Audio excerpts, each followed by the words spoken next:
First of all, Master Dennis Wang, tell us a little bit about yourself, who you are, where you were born, and how and what is Hanyang Rui. If you could connect all of this together.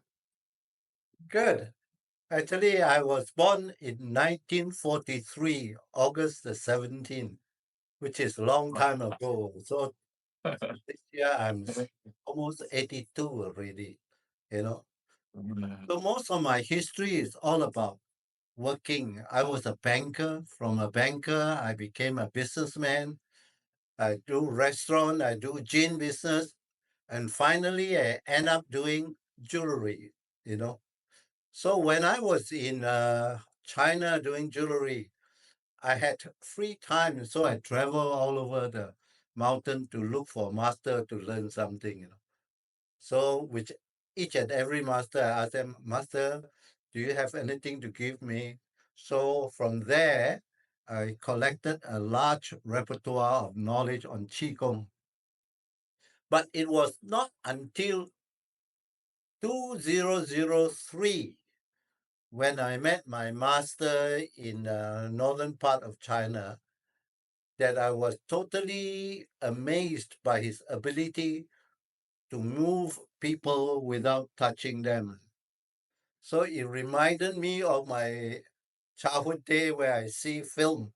People are activating the Kong Jing, empty force to fight. I thought this is damn ridiculous. How can you move people like that? So when I saw him, I was totally amazed. And I told myself, I have to phantom the very essence of this art to know what it is. So I didn't try him because I was not prepared then, but he gave me a card. Later on, asked me to go and see him. So I went to see him after tea.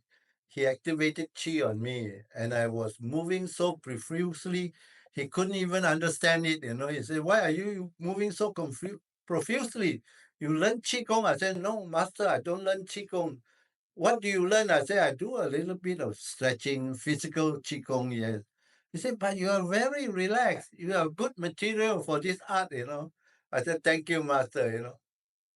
That was it. Then I went back to Singapore. Then I was training under a master with the same lineage as Yap Bo Hyung. So he was teaching me some of the art, hard stuff.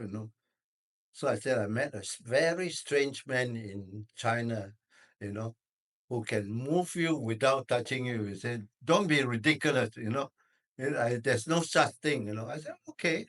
Would you like to meet him?" He said, "Yes." So we both went up to China. I introduced him, and after tea, he was there. He said, "Okay, just stand." Went behind. He moved the person, moved my instructor. So he was moving in a circle like this, but the leg was not moving. So he said, "Are you a martial artist?" He said, "Yes." "Why?" He said, "All your chi stuck in your legs. That's why you're not moving your leg, only moving your body." So he was Yeah. amazed. He said, "This cannot be. There must be something inside the room, you know, has got that kind of effect." The next morning, we went to a garden, and my instructor was filming with the video camera, and he used his sword to do like this, and he was going around like this, like this, like this.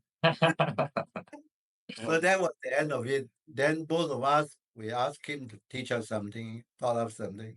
The Hanyang Rui Gong, which is a very simple move, and gave us a disc to go home and learn. Yeah, that was the end of my story, actually. That's how I got into it. And then I was very passionate. He said, "You go home and learn." So I would go back to Singapore, learn already. 6 months later, I go back to him. He would adjust my movement. And then 6 months later, until the year two, 2010, I started at 2003, 2010. He 7 years later. yeah, he spoke to the Shaolin master in northern Shaolin. He said, "You go and ask Dennis." whether he wants to be my disciple or not. So the master called me, he said, "Hey, congratulations." I said, "What's that to congratulate?" He said, "Oh, somebody wants to appoint you as the first disciple." Well, who is it? Master Shou Xian. You'll be inducted as the first disciple. I said, "Yeah, sure, yeah, I accept."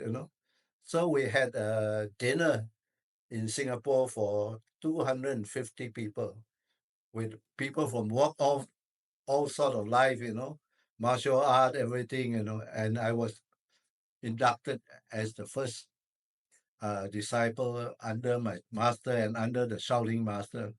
So at the same time, when I was inducted, Shaolin Temple, you know, was so happy that he said that this is a very auspicious day. We will award you with the honorary advisor to the Shaolin Temple. That's how I became connected to Shaolin Temple. Yeah, that's basically it. Yeah. And then my master's name, in case you don't know, is Grandmaster Shao Xian. He's residing in Hangzhou. He's a Chinese physician. He learned the art by himself through the La Chi in Tai Chi. From there, he developed his energy and then went on to work in a government hospital doing healing in Qigong. Yeah. Well, you've mentioned to me all of these earlier, in like in conversations we've had, and hearing you saying all these stories again is just really fascinating, and it's incredible that you come from this background, from banker to banker, and being a businessman to ending up right now being in that lineage of one of the top healer around the world, because your talents are well known, have students all around the world that you're passing on the knowledge to, and your skills are very well taught because your students are also showing exactly the same type of healings that you're doing yourself. And so it took you from 2003 to 2010 to manifest these powers in a certain way. When was that the time where I've heard you telling me this story where you put people around you and you started to practice the movement and the people were moving by themselves, is it? Yes, yes, yes. Yes, but during those periods, I must admit that my level was still very low. You know, I mean, compared to now, it's a world of a different. Because after learning Hanyang Lui Gong, I practice it. I do quiet meditation, and I develop my own method of meditation. And through that, I was able to do more. So when I teach now, I will always tell them the three level of chi. One is your physical, one is your mental. The other one, which is more powerful, is your compassion energy from the heart, which I've developed only recently through my practice. You see. Yeah. Yeah, I'd like for us to get into that in very soon, and you explaining a little bit. Um, but so from 2003 to 2010, like how for someone like a student like me that wants to become a teacher, what was the average time you were spending every day doing your training compared to where you are now, for example? Actually, the training part is important, but not as important as your passion. How much time you put into it, how relaxed you are, and how you are able to arrest your mind from wandering. Hanyang Rui Gong is a kind of moving meditation. Like all meditation, you need to arrest your mind from wandering. Otherwise, you get nowhere. So through the movement of the steps, naturally your breathing will go down. And when your breathing goes down, your heartbeat goes down. And you go into a state of stillness. This is what you want to arrive at. So to all students, I would encourage them to do it very slowly, very limply. The most important thing to arrest the mind from wandering without thinking of anything, you know. Then they slowly develop the electromagnetic field and later on learn how to use the intent yi to drive the chi. And after you use the yi to drive the chi, you use your chakra, your heart chakra, to emit the chi without moving, without moving at all. Yeah, this is how you do the healing.